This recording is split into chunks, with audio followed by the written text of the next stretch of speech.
It seems like Dead by Daylight cannot escape the curse of having each patch be met with a lot of complaints, and the quest system is the one that got the most hate in this update. But is it really that bad as the community says? After doing some testing with the new quest system, I noticed various things that can be problematic, and another feature which the DBD subreddit has been misinforming a lot of players. So let's talk about that. As you might know, if there is anything FOMO related or monetization wise related, I am not going to defend it. And I said it many times, DBD is one of the only games that respects your time in terms of their Battle Pass system, which compared to Call of Duty, Apex Legends and even Marvel Rivals, DBD is significantly better. I thought it was important to dive into this new quest system and see it with the only objective manner, the numbers. First of all, it is important to note that the new quest system has increased the number of each rift fragment requirement. This means that one rift fragment from the past equals to 10 today, as now you need 100 rift fragments to level up instead of 10. For that reason, all numbers will be converted to the new system. So let's compare the old Dead by Daylight Tome system and see if the new quest system can match it. In the original system, the tomes were divided in 4 pages, which would open around every 3 weeks, sometimes longer like the Castlevania DLC. Each page contained a bunch of challenges for killers and survivors, sometimes both. The small challenges gave 5 rift fragments, or 50 of today, and the hard challenges gave us 8 or 80 fragments of today. You get my point. On the last tome we had, the first week gave us 1320 rift fragments in total, or the equivalent of 13 levels if you did all the challenges. This is also counting the extra 100 you get after reaching the epilogue, which rewards you with a charm or an emblem too.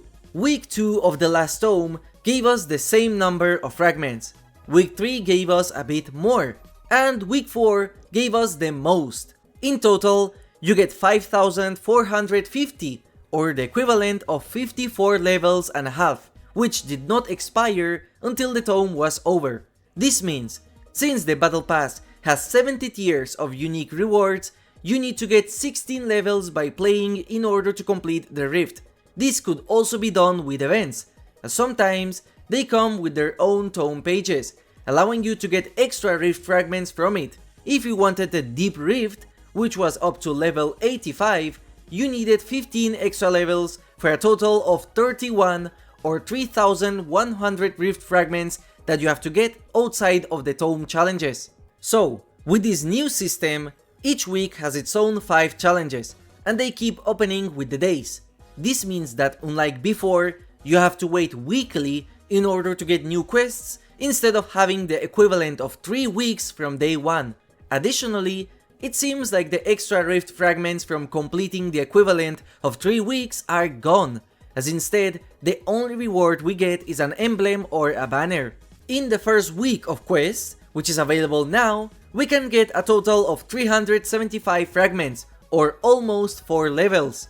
This means, if each week gives us the exact same value of 75 rift fragments per quest, we get a total of 4500 rift fragments, or the equivalent of 45 levels. This is already less than before by 9.5 levels. But here is the thing, now we have milestone quests as well as daily quests, so let's do the math with them as well.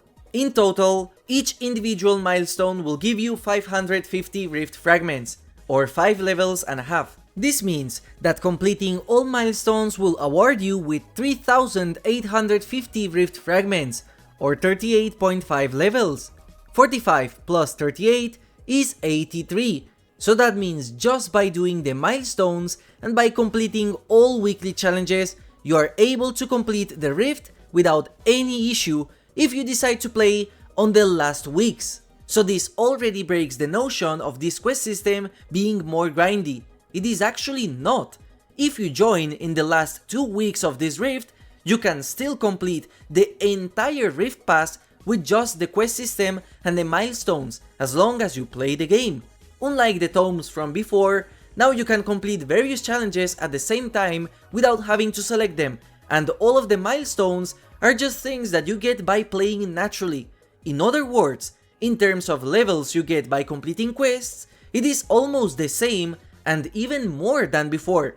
This is not even counting the daily quest system. So let's talk about it now. Every day, you get 3 very easy challenges that you can complete in one match no matter your role. Each quest give you 15 fragments, for a total of 35. Since there are 82 days left in this pass, if you started to do the dailies from today, you would get a total of 2,870 fragments or 28 levels. And there is also a very big misconception going around in the community, where they say that you don't get any rift fragments after finishing a match with XP like you did before. This is not true. You still get fragments, but you get 5 of them. This means that in order to get a level of the rift, you need 20 matches. And you might think this is a lot, which it absolutely is, but the truth is that mathematically speaking, it is almost the same as the previous version, as once you finished your daily role XP boost of 300, you had to play a lot in order to get fragments. Once you didn't have any challenges to complete, leveling up the rift was slow. Since it seems that the visual of you getting the rift fragments is bugged, I cannot tell exactly what is the difference between the old system and the new one. So, with the math out of the way, let's talk about the problems of this system, as there are still some. The first problem is that the milestones are role divided. So this means if you only play Survivor, you are missing out on 3 milestones. This means instead of 33 levels, you get 16. So in order to get to level 70, you would need to grind 9 levels total. Of course, I could say that technically speaking, every single old Rift was like this, as there were Survivor and Killer exclusive challenges, and sometimes it was even worse, as some challenges were locked behind paywalled characters. So as much as this point sucks, technically speaking, it is exactly the same as before. In fact, it can be argued that this is more casual friendly, as now you don't have to purchase a Killer or a Survivor in order to complete one mission of the Rift. The only milestone I could find problematic is the one of having to escape trials. Considering the escape rate of Survivors nowadays, you have to play a lot of Survivor in order to get that milestone completed, so that might feel very grindy. The second problem is that daily quests, as the name implies, means that you have to play DBD daily in order to not miss out on the extra 28 levels, and this indeed feels like trash. Whereas before, you could take a long break and still complete the Rift, now it's harder to do that, as each 3 days that you do not play, you have to compensate with 1 level for the Rift, and since each level is 20 matches, that's what you have to play to compensate. This is worse for players that will join the game after Springtrap's release, as now they will have half of a season less to grind the game. So no matter how you put it, the daily quest system is bad for the players, as it's entirely based on FOMO and keeping grinding the game like a job in order to get the rewards. That's not even mentioning the fact that the blood points gain from the daily quests is absolutely nothing compared to the daily rituals we had before. So in all aspects, this is actually worse than before in my opinion. And let's talk about the actual Rift themselves, because this is the first Rift which actually goes to level 100 unlike before. This means that now, more than ever, you need each level in order to reach the final tiers.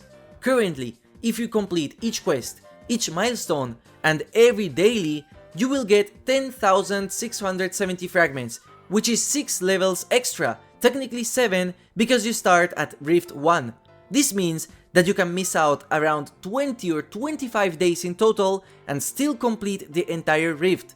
But that also means you have to connect and complete the dailies for the rest of days, and you have to complete both roles milestones. So if you are a Survivor player, you are forced to play Killer. This indeed feels more grindy, and obviously preys on FOMO, as the Deep Rift cosmetics never come back to the store. So these cosmetics require a heavy grind in order to get compared to before, and this is worse for the new players that will come to the game because of Five Nights at Freddy's, since they will not be able to complete the Battle Pass fully without playing a lot and grinding each daily since the release of the new DLC. Of course, technically speaking, in order to get your money back, all you have to do is reach level 70, as the rest of skins are purely recolors. But understandably for completionists like myself, this is really bad. But in defense of behavior, I want to show you something that a lot of players seem to have forgotten. The original Rift was so much worse than this version by a wide margin. Back in the days, the Rift used to give us 3 Rift fragments for each normal challenge and 5 for each hard challenge.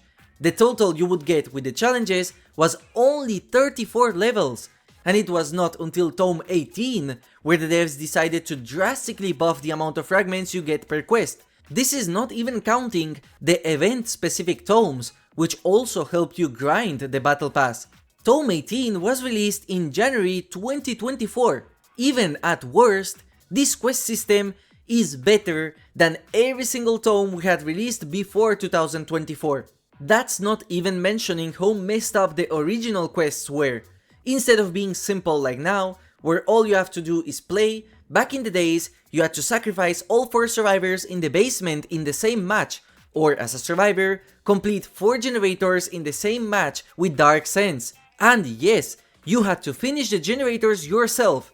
The moment someone else repaired 2 gens without you, you couldn't complete this quest anymore.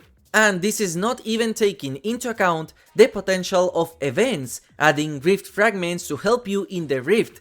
We saw this in the live stream talking about the quest system and how the 2 vs 8 mode will get quests too. Even at worst, you can still complete the Rift by playing, completing the challenges, which will now stack together without you having to individually complete them one by one, and by getting the milestones naturally. This quest system is basically the same as it was before. The only reason it feels bad now is because each week is divided, so we only have 1/3 of the quests from past tomes. The daily quest system is indeed something worse than before for sure, which I won't defend. There are more levels to grind too, so it adds on top of the bad feeling overall. Additionally, the XP feature from Rift fragments is bugged, and it looks like the devs removed this, but this is not true. You still get fragments by playing, adding in the confusion. Mix all of this with the intense desire of the community to constantly trash on behavior, and you get the DBD subreddit as a result, filled with misinformation because instead of testing things themselves before taking posts at face value, they rather do the easy option and upvote the post complaining. I think this system has a lot of potential to grow in the future to have killer and survivor exclusive milestones with cosmetic rewards, which is something I have been wanting for years. It is easy and accessible for all players, it's seamless with the game itself, and the devs could buff the rewards in the future like they did for tomes with enough feedback, as this is the very first iteration of this new system. However, there is one thing that I will not defend behavior of, and that is the lack of lore, especially in the very first Rift that has the Dredge and Hadikaur as the main characters. It also means that Sable, Tori, Unknown, and Houndmaster technically won't receive lore like in the old tomes, which is a huge problem in my opinion. The good thing is that according to the developers, the lore is not completely dropped from the game, as instead, they are looking into ways to make the lore more visible for all players. And as a channel that sometimes makes a video about lore, I fully understand the developer's position regarding this. The past Tome system was cute.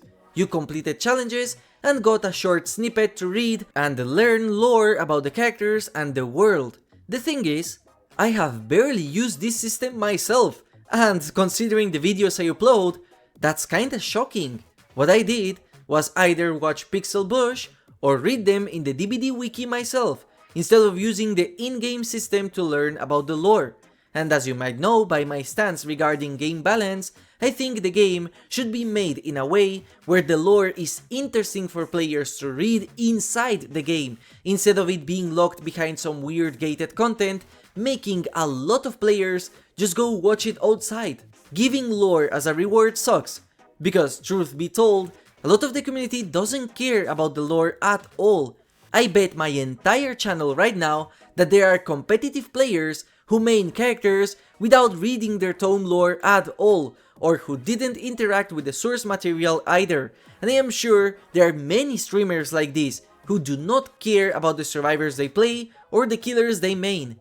Besides, making the reward of a challenge something you can just look up online is not a good idea, as many times the ending videos were already leaked before the challenges were even available to be unlocked. So in this aspect, I fully get the developers on this. As much as the old system was cool and unique for Dead by Daylight, I am sure that the developer statistics showed that a lot of players didn't even interact with this mechanic outside of the rift fragments and blood points.